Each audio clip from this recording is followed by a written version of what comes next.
Los alemanes nunca se dieron cuenta cómo se puede engañar a tantos por tanto tiempo, haciéndolo bien. Mira, en Estados Unidos vivieron miles de espías rusos durante toda la Guerra Fría y en Rusia vivieron miles de espías estadounidenses. Y en España hoy viven espías rusos y espías estadounidenses que engañan a todo el mundo. Pablo González, conocido espía ruso desde 2010. Mucha gente cuando fue detenido en Polonia por el Estado polaco, no, pobre Pablo, es que es un ataque contra la prensa, es que esto es una desgracia, es que cómo es posible un periodista. No, no era periodista, era un espía ruso.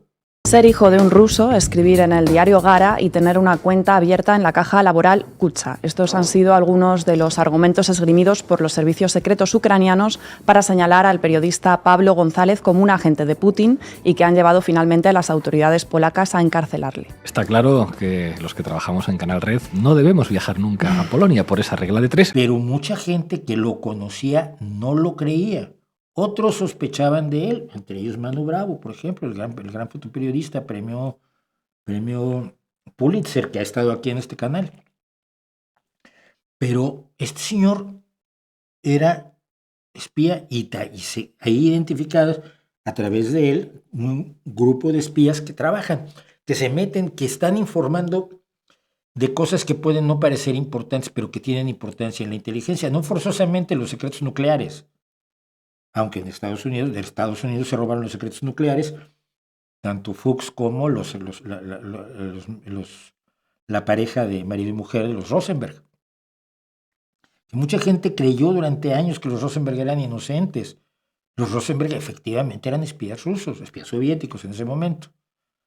Y uno de los científicos que estuvieron en el proyecto Álamo era un agente ruso, un agente soviético, pues. Así lo hacen. Son especialistas y saben que se juegan la vida. Entonces eres muy cuidadoso cuando lo que está en juego es tu vida, eres muy cuidadoso. Entonces en México hay espías rusos, algunos muy abiertos, otros menos abiertos, agentes rusos, activos rusos, gente que es muy cercana a los rusos, que le pagan y luego van, están de viaje en Moscú, y no les cuesta a ellos. Andaba con una rubia muy bonita en Moscú, sí, la pagaba el Kremlin. Y luego le tomó video mientras estaba con la rusa, ya no en los restaurantes, sino en el hotel. Y así funciona, siempre.